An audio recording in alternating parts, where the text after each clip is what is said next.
lorsque un jour Jésus, il a dit que les premiers seraient les derniers et que les derniers seraient les premiers. Jésus a dit, les derniers seront les premiers et les premiers seront les derniers. Vous avez déjà entendu, n'est-ce pas? Jésus a dit, les derniers seront les premiers et les premiers seront les derniers. Cela, Église, est pour nous, de la part du Seigneur Jésus, une manière d'apaiser notre cœur, de nous apaiser, d'apporter une tranquillité à l'intérieur de nous. Parce que je ne sais pas si vous avez déjà remarqué, certainement vous l'avez déjà remarqué, mais une personne qui lutte en faveur de quelque chose, si elle n'arrive pas à obtenir ces choses, au bout d'un moment, ou elle désiste, ou elle abandonne, ou elle décide d'elle-même de ne plus continuer à se battre parce que, selon elle, elle n'a plus de conditions. Tant d'années se sont passées et je n'ai pas réussi. Je n'ai pas réussi. Il y a d'autres qui sont arrivés après moi et ils sont en train de réussir. Pour elle, dans sa tête, c'est plus difficile. Ce n'est plus pour elle. Mais avec Jésus, avec Dieu, il nous a laissé cette leçon, presque en nous disant comme ça, au moment que tu arrives, au moment que tu te décides, c'est là que ma volonté, elle, s'accomplira. Dieu, il ne voit pas si la personne elle a 40 ans. Ah, parce que j'ai déjà commis tellement d'erreurs, même au sein de l'église, des fois, j'ai donné un mauvais témoignage.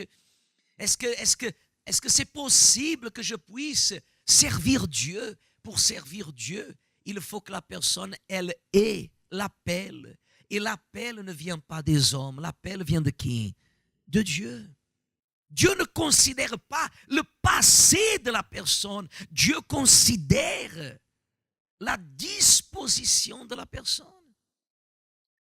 Dieu ne considère pas les erreurs du passé. Pierre, il aurait pu être quelqu'un qu'il aurait pu même considérer qu'il ne serait plus digne de servir le Seigneur. Parce qu'il a entendu Jésus lui parler, il a vu le fait s'accomplir, mais il a pris une décision. Même après avoir trahi Jésus, il a pris une décision. Dieu, il a toujours laissé clair que le dernier serait le premier. Et ça, depuis le commencement. Parce que si vous analysez dans le livre de Samuel chapitre 16, 1er Samuel chapitre 16, verset 1, il est écrit comme ça, verset 1. L'Éternel dit à Samuel, quand cesseras-tu de pleurer sur Saoul? Je l'ai rejeté, c'est bien ça? Afin qu'il ne règne plus sur, remplis ta corne d'huile et va, je t'enverrai chez Isaïe, Bethléemite, car j'ai vu parmi ses fils celui que je désire pour roi. Samuel dit, comment irai-je? Saoul la prendra et il me tuera. Alors regardez ce que l'Éternel dit. Et l'Éternel dit, tu emmèneras avec toi une génisse. Et tu diras, je viens pour offrir un sacrifice à qui? Samuel fit ce que l'Éternel avait dit. Et il alla à Bethléem. Lorsqu'ils entrèrent, il se dit, en voyant Eliab, regardez ce que le prophète a dit. certainement, loin de l'Éternel est ici devant lui. Vous voyez, Église, pourquoi on vous dit de ne pas faire les choses ni à votre façon, ni guidé par les hommes. Samuel, il n'aurait pas eu l'onction de l'Esprit, il aurait commis une erreur. Parce qu'il a regardé l'extérieur, il a regardé l'apparence. Verset 7. Et l'Éternel dit à Samuel, ne prends point garde à son apparence et à la hauteur de sa taille. Car je l'ai. Qu'est-ce qu'il a fait d'erroné? Église, regardez le pasteur. Hein? Regardez comme c'est fort. Car je l'ai. Mais pourquoi? Parce qu'il était lâche. Oh, vous avez oublié. Vous avez oublié ce qu'il a fait devant Goliath? Qu'est-ce qu'il faisait? Il fouillait. Il fouillait. Il ne défendait pas la gloire de l'Éternel. Il n'acceptait pas. Comment pouvait-il devenir roi en Israël, Église? Dieu l'avait rejeté. Celui-là, il a peur de mourir pour défendre ma gloire. Non, je l'ai rejeté. Ça c'est fort, on va parler de ça un de ces jours. L'Éternel ne considère pas ce que l'homme considère. L'homme regarde à ce qui frappe les yeux. Mais l'Éternel regarde au cœur. Isaïe appela Abinadab et le fit passer devant Samuel. Et Samuel dit, l'Éternel n'a pas non plus choisi celui-ci. Isaïe fit passer Shama et Samuel dit, l'Éternel n'a pas non plus choisi celui-ci.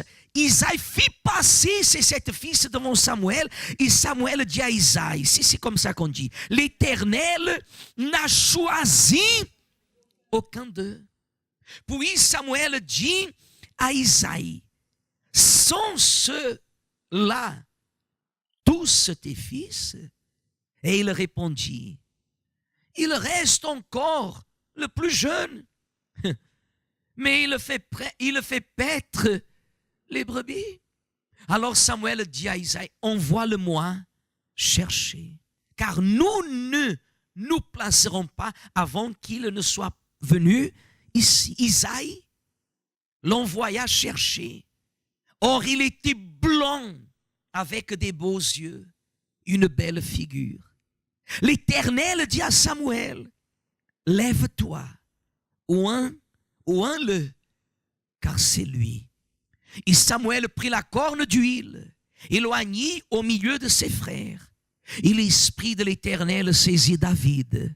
Et à partir de ce jour et dans la suite, Samuel se leva et s'en alla à Rama. Amen. Qu'est-ce que vous voyez? Le dernier, hein? Qu'est-ce que vous voyez? Le dernier est devenu le premier. Et les premiers, comprenez? C'est ça que vous voyez. C'est que Dieu, il ne voit pas l'extérieur. Dieu le voit l'intérieur. L'extérieur aux normes doit refléter ce qu'il y a à l'intérieur. Voyez la différence? Voyez la différence d'Eliab et de David. La Bible dit qu'Eliab, il était costaud, fort, homme de guerre. David, non. Il était petit, mais il était beau. Vous voyez la différence? Quand la personne, elle est bien spirituellement, elle est belle. Quand elle vit d'apparence, elle est extravagante. Elle exagère. Son apparence ne peut pas la protéger.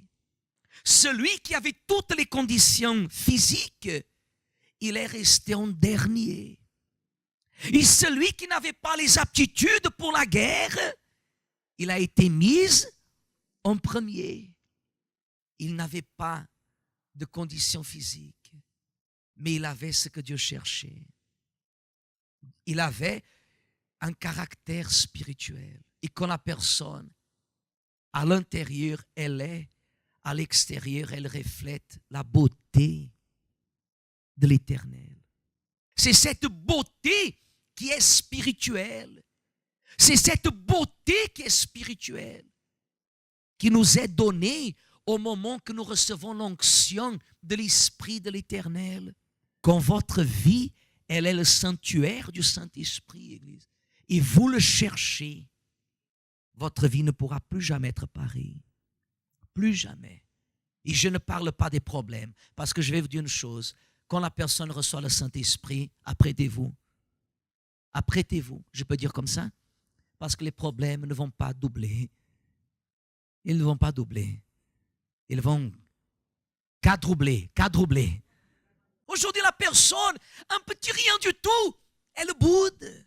Un petit rien du tout, elle laisse de venir à l'église. Un problème qui arrive, elle prend, comment dire, la retraite, elle fait une retraite spirituelle. Parce qu'elle est restée blessée. Je ne m'attendais pas à ça. Vous savez, qu'est-ce que c'est ça? Ça, c'est le reflet de quelqu'un qui n'a pas la beauté spirituelle. Ça, c'est le reflet de quelqu'un qui n'a pas la beauté spirituelle. Parce que celui qui a la beauté spirituelle, Église, il ne se laisse pas blesser par ces choses-là. Bien sûr que c'est difficile. Mais le Saint-Esprit, qu'est-ce qu'il fait? Il nous console. C'est vrai, c'est pas vrai? Le Saint-Esprit, il nous capacite. Le Saint-Esprit, il nous guide.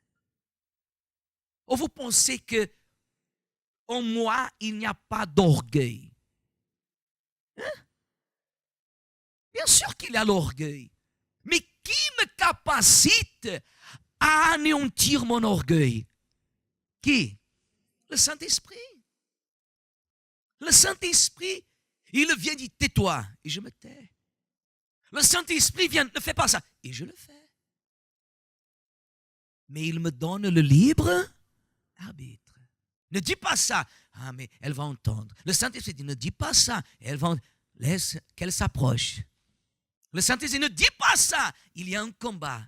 Alors la personne, ou elle cède à la volonté de la chair, ou elle accomplit la volonté de l'esprit. Et si elle accomplit la volonté de l'esprit, qui va continuer à investir en elle? Le Saint-Esprit. Vous voyez pourquoi il y a des personnes qui blessent le Saint-Esprit? Parce que le Saint-Esprit dit, ne dis pas ça. Et elle va le dire, pas. Le Saint-Esprit dit, tiens, qu'est-ce que tu viens de faire? Qu'est-ce que tu viens de faire? Et l'autre jour, tu as témoigné en disant que tu as reçu le Saint-Esprit. Alors il n'investit pas. Non, ce n'est pas la peine d'investir en toi tant que tu es têtu, tant que tu résistes. David n'a jamais résisté. David a été simple. Amen, Église. Le Saint-Esprit est le bien le plus précieux. Rien, Église, absolument rien est plus précieux que le Saint-Esprit.